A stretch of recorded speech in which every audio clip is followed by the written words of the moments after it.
இன்றைய முக்கிய செய்திகள். தேர்தல் ஆணையத்தின் நம்பகத்தன்மை சமரசம் செய்யப்பட்டுள்ளது. அமெரிக்க இந்தியர்கள் மத்தியில் ராகுல் காந்தி குற்றச்சாட்டு. தமிழ்நாட்டை தொடர்ந்து மகாராஷ்டிராவிலும் இந்தி திணிப்புக்கு எதிர்ப்பு. இந்தி கட்டாயம் அல்ல என தேவேந்திர பட்னாவிஸ் விளக்கம்.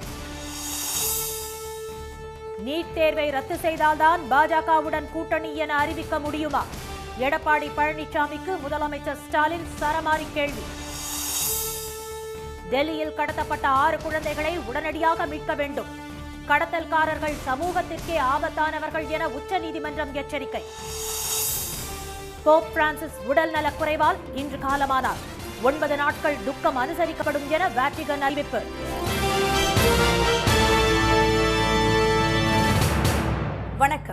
வணக்கம்.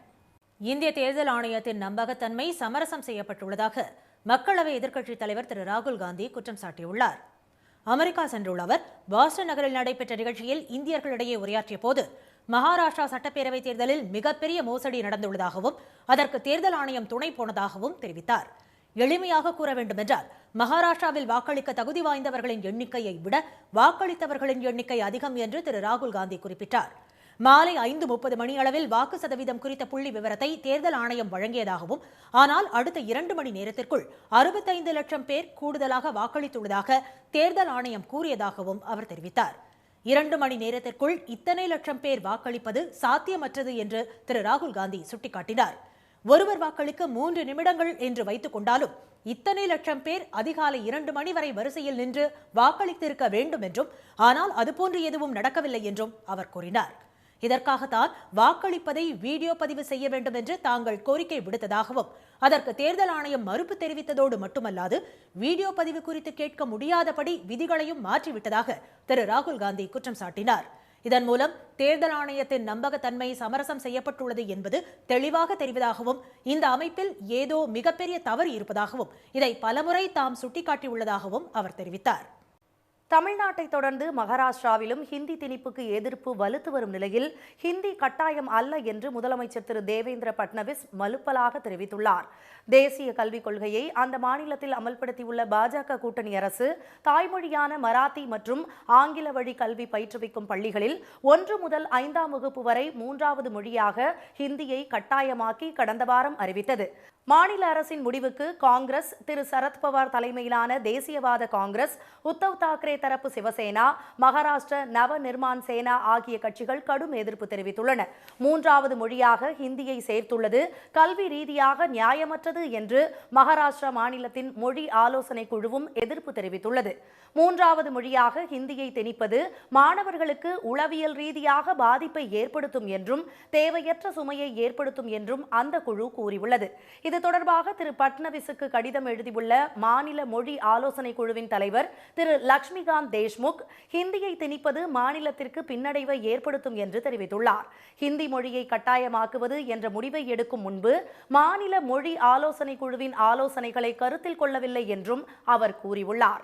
எந்த ஒரு மொழியும் திணிக்கப்படக்கூடாது, மாறாக தாய்மொழிக்கு முக்கியத்துவம் தர வேண்டும் என்று தேசிய கல்விக் கொள்கையில் தெரிவிக்கப்பட்டுள்ளதாக திரு தேஷ்முக் சுட்டிக்காட்டியுள்ளார். எனவே 3வது மொழியாக ஹிந்தியை கட்டாயமாக்குவது அர்த்தமற்றது என்றும், மாணவர்கள் கல்வி கற்பதில் எந்த ஒரு நிலையிலும் ஹிந்தியை கட்டாயமாக்க கூடாது என்று திரு தேஷ்முக் வலியுறுத்தியுள்ளார். ஹிந்தியை கற்பதால் வேலை வாய்ப்போ, வருமானமோ, கௌரவமோ, அறிவுத்திறனோ கிடைக்கப் போவதில்லை என்று குறிப்பிட்டுள்ள அவர், எனவே 3வது மொழியாக ஹிந்தியை திணிக்கும் முயற்சியை திரும்ப பெற வேண்டும் என்று முதலமைச்சரை வலியுறுத்தியுள்ளார். இதற்கு பதில் அளித்துள்ள திரு பட்னாவிஸ், ஹிந்தியை கட்டாய பாடமாக்கவில்லை என்றும் மராட்டி மொழியே கட்டாய மொழியாக இருக்கும் என்றும் தெரிவித்துள்ளார். தேசிய கல்விக் கொள்கையில் 2 இந்திய மொழிகள் கட்டாயம் என்று கூறப்பட்டுள்ளதால் ஹிந்தி, குஜராத்தி, தமிழ், மலையாளம் ஆகிய மொழிகளை மட்டுமே கற்பிக்க இயலும் என்று அவர் கூறியுள்ளார். மேலும் ஹிந்திக்கு மட்டுமே ஆசிரியர்கள் உள்ளதாகவும், தமிழ் உள்ளிட்ட மற்ற மொழிகளை கற்பிக்க ஆசிரியர்கள் இல்லை என்றும் திரு பட்னாவிஸ் குறிப்பிட்டுள்ளார். ஹிந்தியை 3வது மொழியாக கற்பிக்க வேண்டும் என்று நிபந்தனை விதித்து அதை ஏற்க மறுப்பதால் தமிழ்நாட்டிற்கு விடுவிக்க வேண்டிய கல்வி நிதி 2152 கோடி நிலுவையை வழங்க மத்திய அரசு மறுத்து வருகிறது.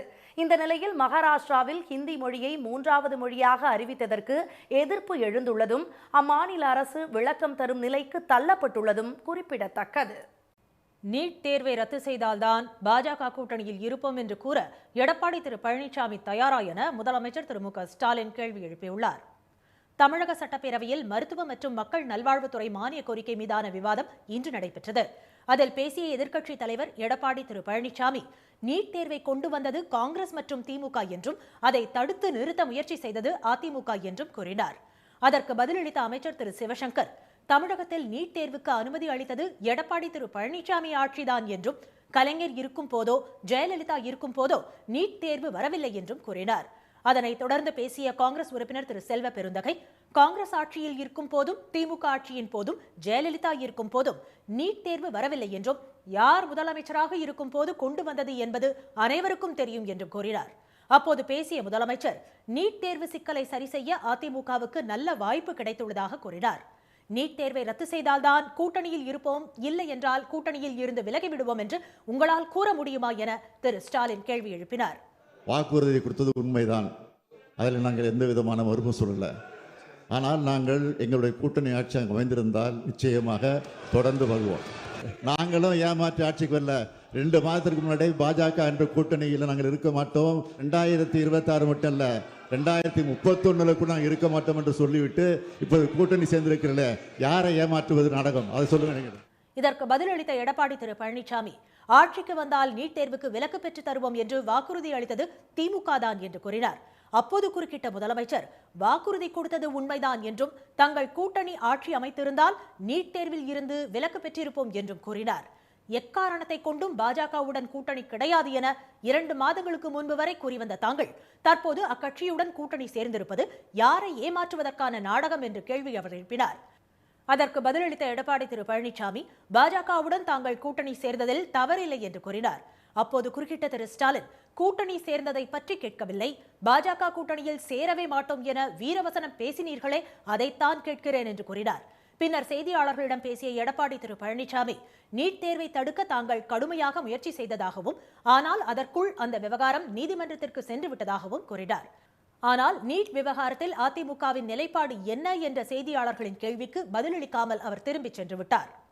குழந்தை கடத்தல்காரர்கள் சமூகத்திற்கு மிகவும் ஆபத்தானவர்கள் என்று எச்சரித்துள்ள உச்சநீதிமன்றம் கடத்தப்பட்ட 6 குழந்தைகளை உடனே மீட்க வேண்டும் என்று டெல்லி காவல்துறைக்கு உத்தரவிட்டுள்ளது.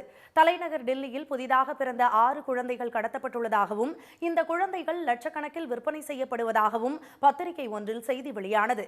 அதனை தாமாக முன்வந்து உச்சநீதிமன்றம் வழக்காக எடுத்துக்கொண்ட நிலையில் நீதிபதிகள் திரு ஜே.பி. பர்திவாலா, திரு ஆர். மகாதேவன் ஆகியோர் அடங்கிய அமர்வு முன்பு அந்த வழக்கு இன்று விசாரணைக்கு வந்தது.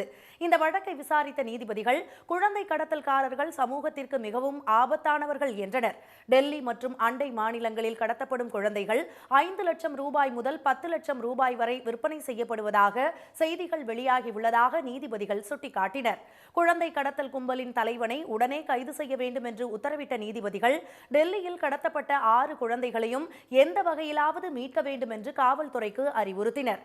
குழந்தைகளை கடத்துபவர்களையும் விற்பவர்களையும் சட்டத்தின் முன்பு நிறுத்தி கடுமையாக தண்டிக்க வேண்டும் என்று நீதிபதிகள் உத்தரவிட்டனர். டெல்லி காவல்துறை சார்பில் ஆஜரான வழக்கறிஞர், வறுமையான தம்பதிகள் தாங்கள் பெற்ற குழந்தைகளை தாமாகவே முன்வந்து விற்பனை செய்வதாக தெரிவித்தார். இதனை ஏற்க மறுத்த நீதிபதிகள், கடத்தப்பட்ட குழந்தைகள் மீட்கப்பட்ட பின்னர் அவர்களை பெற்றோர் ஏற்காவிட்டால் அந்த குழந்தைகளை மாநில அரசிடம் ஒப்படைக்க வேண்டும் என தெரிவித்தனர். கொலைகாரனை விட குழந்தை கடத்தல்காரன் ஆபத்தானவன் என்று நீதிபதிகள் எச்சரித்தனர். கொலைகாரன் கூட திருந்த வாய்ப்புள்ளது என்றும், கடத்தி விற்பவர்கள் மீண்டும் மீண்டும் அதே குற்றத்தை செய்வார்கள் என்று நீதிபதிகள் சுட்டிக்காட்டினார். குழந்தை கடத்தலை தடுக்க உச்சநீதிமன்றம் வழங்கிய வழிகாட்டுதல்களை மாநில அரசுகள் உடனடியாக அமல்படுத்த வேண்டும் என்றும் நீதிபதிகள் உத்தரவிட்டனர். கத்தோலிக்க கிறிஸ்தவர்களின் தலைவரான போப் பிரான்சிஸ் உடல்நலக் குறைவால் வாட்டிகனில் இன்று காலமானார். அவருக்கு வயது 88. அர்ஜென்டினாவை சேர்ந்தவரான போப் பிரான்சிஸ் கடந்த 2013ஆம் ஆண்டு கத்தோலிக்க திருச்சபையின் தலைவராக தேர்ந்தெடுக்கப்பட்டார். போர்களை முடிவுக்கு கொண்டு வந்து உலகில் அமைதி நிலவ வேண்டும் என்று வலியுறுத்தி வந்த அவர் நிமோனியா பாதிப்பால் ரோம் நகரில் உள்ள ஜெமிலி மருத்துவமனையில் கடந்த பிப்ரவரி மாதம் சேர்க்கப்பட்டார். 38 நாட்கள் தொடர் சிகிச்சைக்கு பிறகு கடந்த மாதம் 23ஆம் தேதி வாட்டிகனுக்கு திரும்பினார். நேற்று நடைபெற்ற ஈஸ்டர் பண்டிகையின் போது செயின்ட் பீட்டர் சதுக்கத்தில் கூடியிருந்த மக்களுக்கு அவர் ஆசி வழங்கினார். இந்நிலையில் இன்று காலை 7:35 மணிக்கு அவரது உயிர் பிரிந்ததாக கார்டினல் கெவின் ஃபாரெல் அறிவித்துள்ளார். இதையடுத்து 9 நாள் துக்கம் அனுசரிக்கப்படுகிறது. தொடர்ந்து இறுதிச் சடங்குகளுக்கான ஏற்பாடுகளும் செய்யப்பட்டு வருகிறது. போப் பிரான்சிஸ் மறைவு உலகம் முழுவதும் உள்ள கிறிஸ்துவர்களை சோகத்தில் ஆழ்த்தியுள்ளது. அமெரிக்க அதிபர் டிரம்ப், பிரான்ஸ், இங்கிலாந்து உள்ளிட்ட உலக நாடுகளின் தலைவர்கள் போப் மறைவுக்கு இரங்கல் தெரிவித்துள்ளனர். உலகெங்கிலும் உள்ள லட்சக்கணக்கான மக்களால் இரக்கம், பணிவு மற்றும் ஆன்மீக தைரியத்தின் கலங்கரை விளக்கமாக எப்போதும் நினைவு கூறப்படுவார் என பிரதமர் திரு மோடி தனது இரங்கல் செய்தியில் குறிப்பிட்டுள்ளார். நாடாளுமன்ற எதிர்க்கட்சித் தலைவர் திரு ராகுல் காந்தி உள்ளிட்ட தலைவர்களும் மறைந்த போப்புக்கு இரங்கலை தங்களது எக்ஸ் வலைதள பக்கத்தில் பகிர்ந்துள்ளனர். முதலமைச்சர் திரு மு க ஸ்டாலின் வெளியிட்டுள்ள இரங்கல் பதிவில், அன்பு, அமைதி, கருணையும் ஒடுக்கப்பட்ட மக்கள் மீதான அவரது கருணையும் அரவணைப்பும் கத்தோலிக்க மக்களையும் தாண்டி அவர் மீது நன்மதிப்பையும் மரியாதையையும் ஏற்படுத்தியது என தெரிவித்துள்ளார். போப் மறைந்த 15 முதல் 20 நாட்களுக்கு உலகம் முழுவதும் உள்ள 80 வயதிற்கு கீழே உள்ள 135 கார்டினல்கள் கூடி புதிய போப்பை வாக்களித்து தேர்வு செய்ய உள்ளனர். விருதுநகர் மாவட்டம் அருப்புக்கோட்டையில் வீசிய புழுதி புயல் சமூக வலைதளங்களில் வைரலாகி வருகிறது. விருதுநகர், அருப்புக்கோட்டை, கமுதி உள்ளிட்ட இடங்களில் நேற்று திடீரென பலத்த காற்றுடன் பெய்த மழையால் கடைகளில் வைக்கப்பட்டிருந்த பெயர் பலகைகள் தூக்கி வீசப்பட்டன. சாலைகளில் தண்ணீர் பெருக்கெடுத்து ஓடியது. இதற்கிடையே அருப்புக்கோட்டையில் நேற்று திடீரென புழுதி புயல் வீசியது. பல அடி உயரத்தில் மண்ணை வாரிக்கொண்டு பல கிலோமீட்டர் தூரத்திற்கு சென்ற புயலால் அப்பகுதி மக்கள் கடும் சிரமத்திற்கு ஆளாகினர்.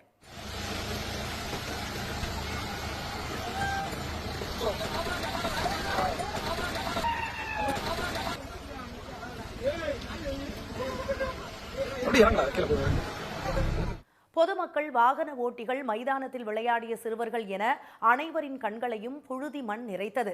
இந்த புழுதி காற்று சமூக வலைதளங்களில் வைரலாகி வருகிறது. இதற்கிடையே தென்னிந்திய பகுதிகளின் மேல் வளிமண்டல கீழடுக்கு பகுதிகளில் கிழக்கு மற்றும் மேற்கு திசை காற்று சந்திக்கும் பகுதி நிலவுவதால் இன்று முதல் வரும் 27ஆம் தேதி வரை தமிழ்நாடு, புதுச்சேரி, காரைக்கால் பகுதிகளில் ஒரு சில இடங்களில் மிதமான மழை பெய்யக்கூடும் என்று சென்னை வானிலை ஆய்வு மையம் தெரிவித்துள்ளது. இனி வருவது செய்தி துளிகள். அமெரிக்க துணை அதிபர் ஜே டி வான்ஸ் 4 நாட்கள் பயணமாக குடும்பத்தினருடன் இந்தியா வந்துள்ளார். டெல்லி விமான நிலையத்தில் அவர்களை மத்திய அமைச்சர் திரு அஸ்வினி வைஷ்ணவ் வரவேற்றார்.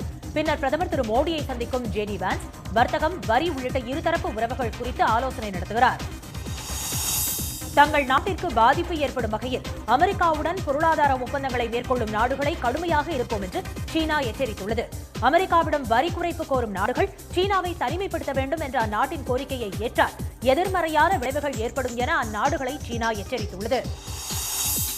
ஜம்மு காஷ்மீரில் கனமழை காரணமாக 2 குழந்தைகள் உட்பட 5 பேர் பலியான நிலையில் பள்ளிகள், அரசு அலுவலகங்களுக்கு விடுமுறை விடப்பட்டுள்ளது.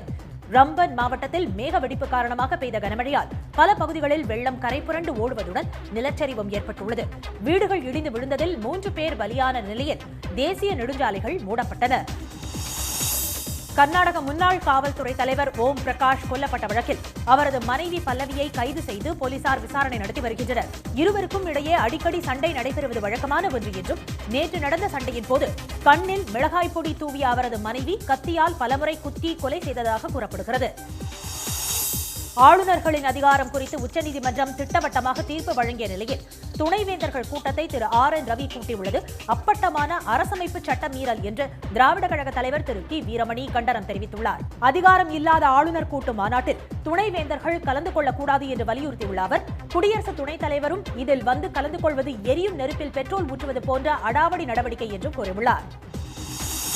மகாத்மா காந்தி ஊரக வேலைவாய்ப்பு உறுதி திட்டத்தின் கீழ் ஆண்டுக்கு 16 நாட்கள் மட்டும் வேலை வழங்குவதன் மூலம் ஏழை மக்களுக்கு வாழ்வாதாரம் வழங்கவோ வறுமையை போக்கவோ முடியாது என்று பாமக நிறுவனர் டாக்டர் ராமதாஸ் தெரிவித்துள்ளார். 2025-26ஆம் ஆண்டில் 12 கோடி மனித வேலைகளும் அதற்கான நிதியும் மட்டுமே ஒதுக்கப்பட்டுள்ளதாக சுட்டிக்காட்டியுள்ள அவர் 50 நாட்களுக்காவது வேலை வழங்க வேண்டும் என வலியுறுத்தியுள்ளார். ஊதிய உயர்வு உள்ளிட்ட கோரிக்கைகளை வலியுறுத்தி தூத்துக்குடி NTPL அனல் மின் நிலையத்தில் ஒப்பந்த ஊழியர்கள் 5வது நாளாக போராட்டத்தில் ஈடுபட்டுள்ளதால் 500 மெகாவாட் மின் உற்பத்தி பாதிக்கப்பட்டுள்ளது. நெய்வேலி NLC நிறுவனத்தில் வழங்குவது போல தங்களுக்கும் ஊதிய உயர்வு வழங்க வேண்டும் என்ற கோரிக்கையை வலியுறுத்தி கடந்த 17ஆம் தேதி முதல் ஒப்பந்த ஊழியர்கள் போராட்டத்தில் ஈடுபட்டுள்ள நிலையில் நிர்வாகம் தரப்பில் நடத்தப்பட்ட 4 கட்ட பேச்சுவார்த்தை தோல்வியடைந்தது. மறைந்த நடிகர் சிவாஜி கணேசனின் அன்னை இல்லம் வீட்டை ஜப்தி செய்த உத்தரவை சென்னை உயர்நீதிமன்றம் ரத்து செய்துள்ளது. சிவாஜியின் மகன் ராம்குமார், பேரன் நடிகர் துஷ்யந்த் ஆகியோர் படம் தயாரிக்க வாங்கிய கடனுக்காக அன்னை இல்லம் நீதிமன்றத்தால் ஜப்தி செய்யப்பட்டது. இந்நிலையில் அன்னை இல்லத்தின் மீது தமக்கு எந்த உரிமையும் பங்கும் இல்லை என்று ராம்குமார் பிரமாண பத்திரம் தாக்கல் செய்தார். இதையடுத்து நடிகர் பிரபுதான் அன்னை இல்லத்தின் உரிமையாளர் என்று குறிப்பிட்ட நீதிபதி திரு அப்துல் குத்தூஸ் வில்லங்க பதிவில் நீதிமன்ற ஜப்தி உத்தரவை நீக்க பதிவுத்துறைக்கு உத்தரவிட்டார். ஆந்திர மாநிலம் காக்கிநாடாவில் துர்க்கையம்மன் கோயிலில் அம்மன் கழுத்தில் இருந்த தங்கத்தாலி மற்றும் வெள்ளி கிரீடத்தை திருடிய நபரை போலீசார் தேடி வருகின்றனர். பி அக்ரஹாரம் வலசபகலா கிராமத்தில் உள்ள கோயிலில் நள்ளிரவில் நுழைந்த திருடன் அம்மன் கழுத்தில் இருந்த 3 ஜோடி தாலி வெள்ளி கிரீடத்தை திருடிச் சென்றது கண்காணிப்பு கேமராவில் பதிவாகியுள்ளது. மகனை நாய் கடித்ததால் அதனை கட்டி வைக்குமாறு அறிவுறுத்திய தாயாரை நாயின் உரிமையாளர்கள் தாக்கியதில் மருத்துவமனையில் அவர் சிகிச்சை பெற்று வருகிறார். சென்னை மயிலாப்பூர் விசாலாட்சி தோட்டத்தைச் சேர்ந்த ஜீனத் என்பவரது மகன் ஜமால் நேற்றிரவு வீட்டின் அருகே விளையாடிக் கொண்டிருந்த போது நாய் கடித்துள்ளது. நாயை கட்டி வைக்குமாறு உரிமையாளரான கீதாவிடம் கூறியதால் ஆத்திரமடைந்த அவர் தனது மகன் விக்கியுடன் சேர்ந்து ஜீனத்தை தாக்கியதாக கூறப்படுகிறது. இன்றைய வர்த்தக முடிவில் மும்பை பங்குச்சந்தை குறியீட்டு எண் சென்செக்ஸ் 855 புள்ளிகள் உயர்ந்து 79,409 புள்ளிகளாக இருந்தது. தேசிய பங்குச்சந்தை குறியீட்டு எண் நிஃப்டி 274 புள்ளிகள் அதிகரித்து 24,126 புள்ளிகளாக நிறைவடைந்தது. சென்னையில் இன்று ஆபரண தங்கத்தின் விலை சவரனுக்கு 720 ரூபாய் உயர்ந்து ஒரு சவரன் 72,120 ரூபாயாகவும் ஒரு கிராம் 9,015 ரூபாயாகவும் உள்ளது. வெள்ளி கிராமுக்கு 1 ரூபாய் அதிகரித்து 1 கிராம் 111 ரூபாயாக உள்ளது. மீண்டும் இன்றைய முக்கிய செய்திகள். இந்திய தேர்தல் ஆணையத்தின் நம்பகத்தன்மை சமரசம் செய்யப்பட்டுள்ளதாக ராகுல் காந்தி குற்றம் சாட்டியுள்ளார். மகாராஷ்டிராவிலும் ஹிந்தி திணிப்புக்கு எதிர்ப்பு வலுக்கும் நிலையில் ஹிந்தி கட்டாயம் அல்ல என்று முதலமைச்சர் தேவேந்திர பட்னாவிஸ் தெரிவித்துள்ளார். நீட் தேர்வை ரத்து செய்தால்தான் பாஜக கூட்டணியில் இருப்போம் என்று கூற எடப்பாடி பழனிசாமி தயாரா என ஸ்டாலின் கேள்வி எழுப்பியுள்ளார். இத்துடன் இந்த செய்திகள் நிறைவடைந்தன. மீண்டும் சன் டிவியில் செய்திகள் காலை 7:30 மணிக்கு. செய்திகளை உடனுக்குடன் தெரிந்து கொள்ள QR கோடை ஸ்கேன் செய்து சன் நியூஸ் வாட்ஸ்அப் சேனலில் இணைந்திருங்கள். வணக்கம். வணக்கம்.